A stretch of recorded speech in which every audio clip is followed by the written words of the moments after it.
These notes will cover C++ pointers, and then we will have a follow-on that covers allocating dynamic memory. The topics discussed include declaring, defining, and using pointers in C++. Protecting the data, notes are provided but will not be covered. And in a follow-on audio, video notes will be covering dynamic memory allocation and later exceptions in C++.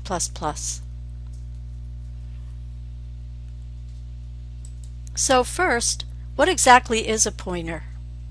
A pointer is an indirect reference to an object. What does that exactly mean? Well, you are all familiar with how Java manages object references. The object reference is like a hidden pointer to the programmer. You don't get to control it, but the object reference holds the address of the starting location of the actual object we use. In C++, you can use these indirect references and manage them yourself. Our first example shows Java declaring integer object reference luckynum. Then we assign luckynum to new integer with a starting value of 23. Now, two things to note here. First, the declaration for the object luckynum is compile time bound. We are binding the type and the identifier to that type and to a location in memory. The second line, we bind the value of 23 to the location where luckynum resides. In C++, we have two options. The first, notice we declared an integer number, favnum. We set that to the value 23. This is compile time bound. And then the second line declares a pointer of type int named luckynum that is then assigned to the address of favnum. So both of these are compile time bound references.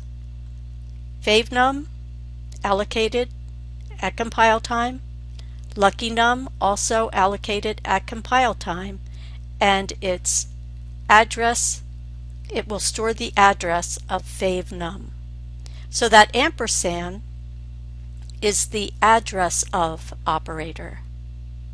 You use these in structured programming for reference params. The second example, int star dino_ref equal to new int initialized to 23, is much like the Java way of doing things. In this example, we declare a pointer of type int named dino_ref, and we allocate space from the heap memory using keyword new and initializing it with the value 23. Now, where that resides in memory, we have no idea, just as we have no idea where luckynum in the Java world new integer resides. It's all handled under the hood by Java and or C++ in the second example. So the compile time bound issue is declaring the pointer and its type. It will be allocated space in memory by the compiler. That's the first half, the left side of the assignment. And the right side of the assignment, where we see keyword new, is done at runtime. So we refer to pointers as an indirect reference to an object or variable. Why? Because the pointer variable contains the address of the actual data we're interested in. It has an associated type. And here are some sample declarations. We can identify a pointer because it will have the star in the declaration. The star can be put against the name or right after the word int, the C++ compiler doesn't care. But each pointer variable you declare needs its own star. If we have the declaration of int num set to a value of 3, and then integer pointer point to num, with the assignment of the address of num assigned to point to num, this is what it may look like in memory. In memory, variable num has been assigned to address 2020. It's initialized with a value of 3. Identifier point to num is located at location 2024, and the value assigned will be the address of num, which is 2020. Now both num and point to num can access the value of num. Here are some rules for using pointers. When we declare pointers, we put the star to indicate that it's going to be a pointer variable. Our first line here shows 2 pointers and 2 regular integers. The pointer variables are pointer int1, pointer int2, regular ints int1, int2. On the second line we see a float pointer and a float number. Again, note the star is used to indicate the pointer when we declare it.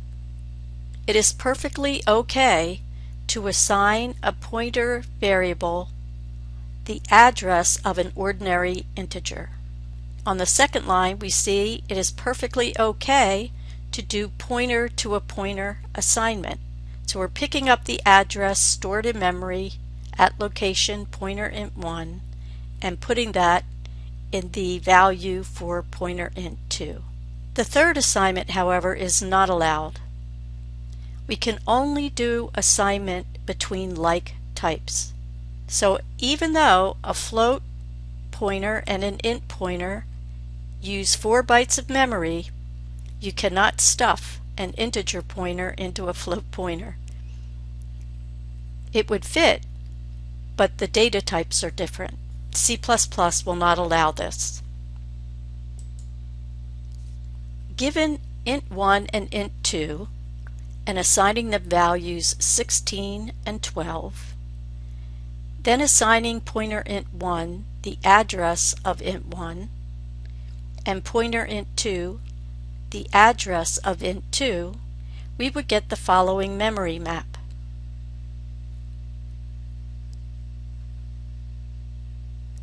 Now I just made these addresses up, but we will use them as an example.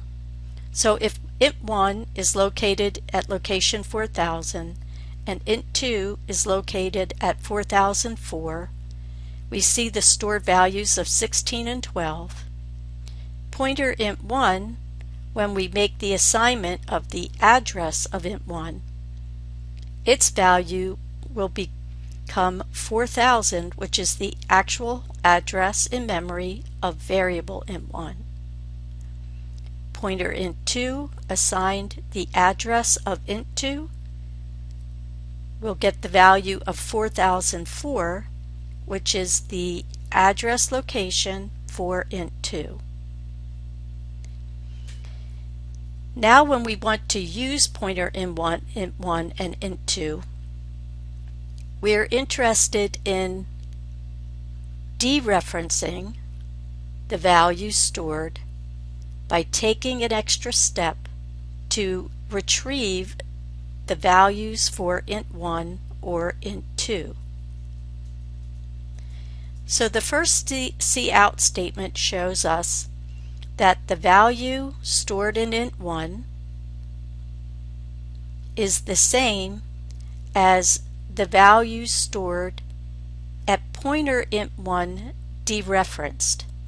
And in order to dereference it or take the extra step, we use the star in front of the pointer variable name. That's our dereference operator.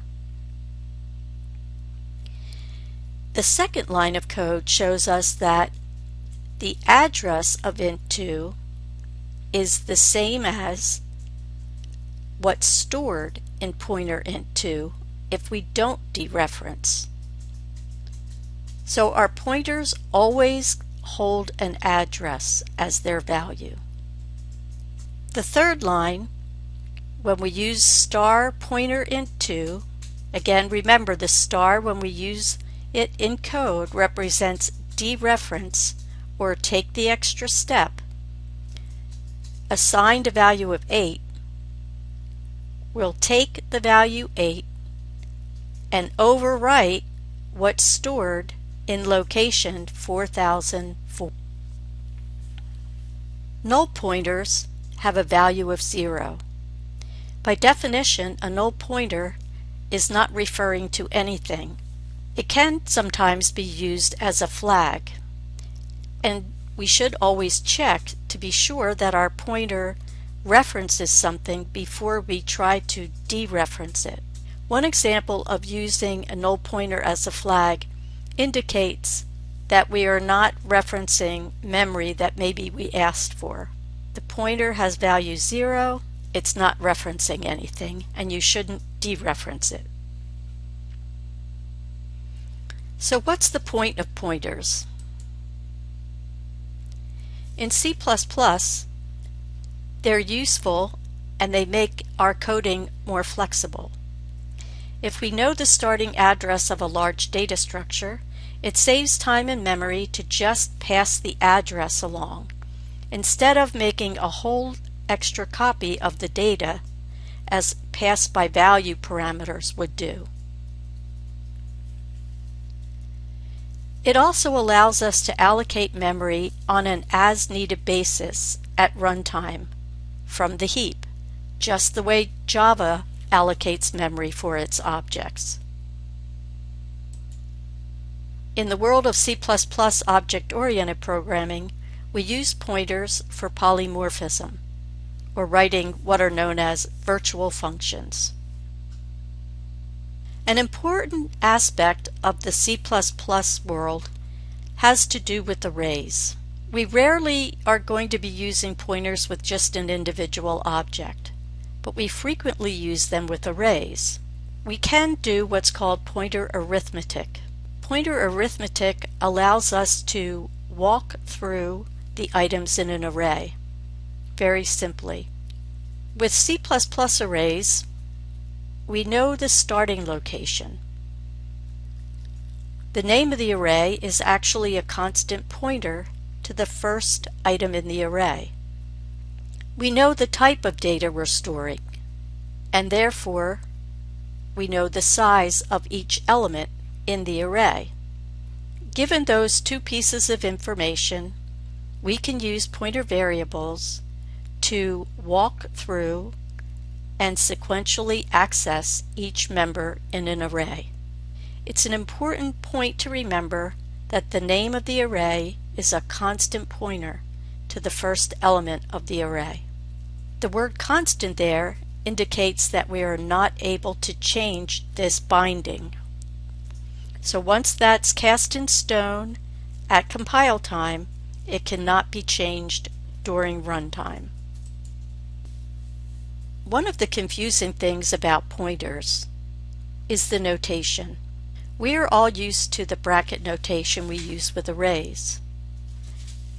Not so comfortable is this star notation or offset notation that's frequently used with pointers. On the left side, we see a declaration for an array of type float named sales. There are 12 items, probably corresponding to the sales amounts for each month of the year. The second line shows the declaration of a sales pointer of type float. We can use sales pointer to allocate and then access each member in that sales array by assigning sales pointer to constant pointer sales we are saying put the address of the starting location of sales into sales pointer. So notice our memory map here. If sales and sales sub 0 are associated with location 2040, then sales pointer has as its value 2040.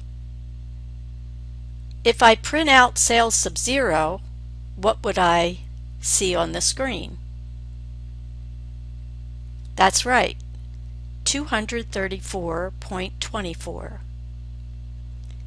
If I dereference sales pointer, what would I see? Go to sales pointer, grab its value, take the extra step to grab the value 234.24. So both of these reference the same value in memory at location 2040. Here are some examples of what are referred to as pointer arithmetic. Sales sub 1 references the value 123.43. This is equivalent to sales pointer plus 1 step dereferenced. So sales pointer holds the value 2040. When we add 1 to it, we're not incrementing it by 1, we're adding 1 step. If floats take up 4 bytes of memory, then we are going to take 1 4-byte step to location 2044 and retrieve the value 123.43. Sales sub 11 refers to value 1125.76. This is equivalent to the index notation of sales pointer plus 11. So sales pointer holds the value 2040 plus 11 steps would take that to 44 more bytes in memory, and that would land us at location 2084. We dereference that to grab the value 1125.76.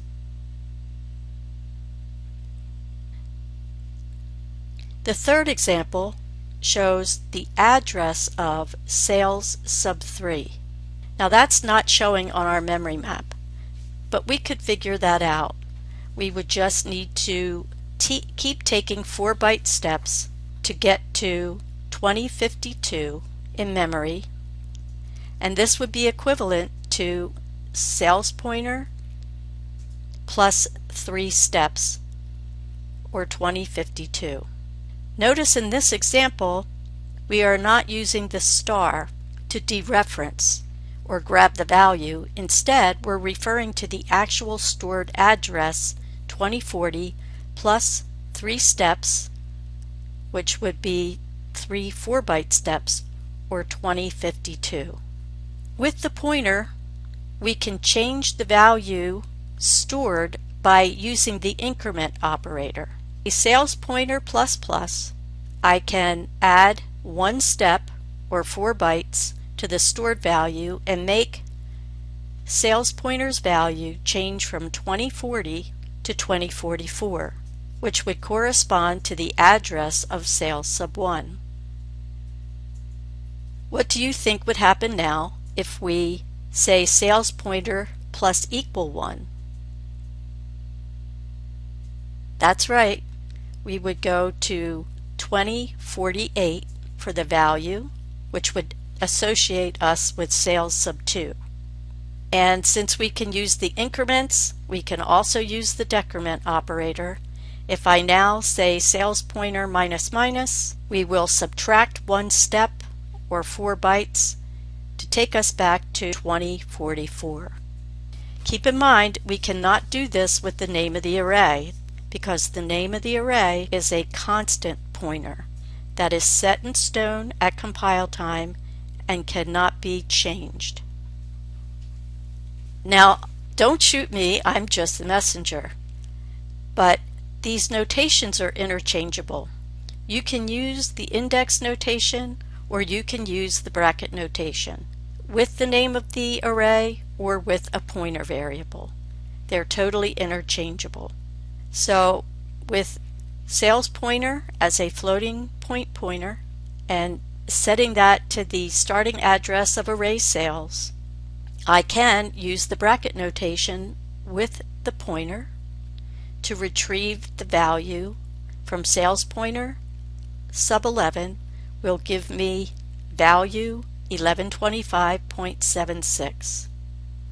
Likewise, I can retrieve the value stored at sales sub 2 by using the name of the array, sales, as a constant pointer, taking 2 steps from 2040 to 2048 and dereferencing it with the star to get to value 349.87.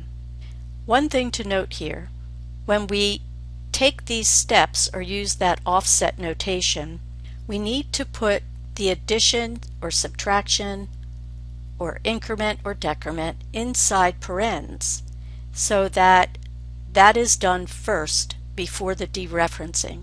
Remember, in terms of operator precedence, the star has higher precedence. So we do not want to dereference sales, which would be value 234.24, and then add 2 to it. We want to get the address 2040, take 2 steps to 2048, and then dereference that location to get the value 349.87. So that is why we need to use the parentheses there.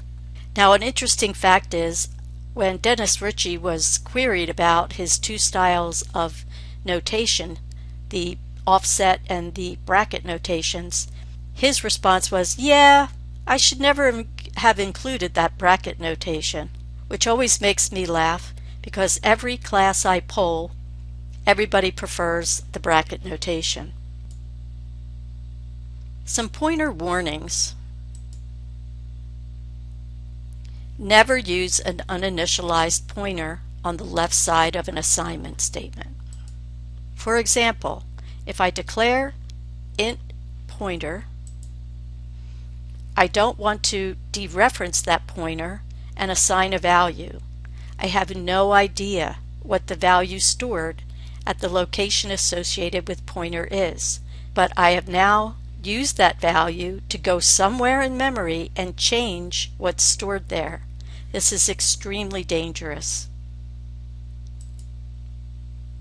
So we just changed the value of an unknown memory location, and if you have my kind of luck, it was probably one that the operating system was using. Some do's and don'ts. Don't try to do multiplication, division, or modulus on pointers. We can only step forward and step backward through the items in memory. Don't forget that adding and subtracting to a pointer changes the address value stored in the pointer by the size of the data being pointed at. So if we're using int pointers, it will be a 4-byte change. If we're using double pointers on our computer systems, it would be an 8-byte change.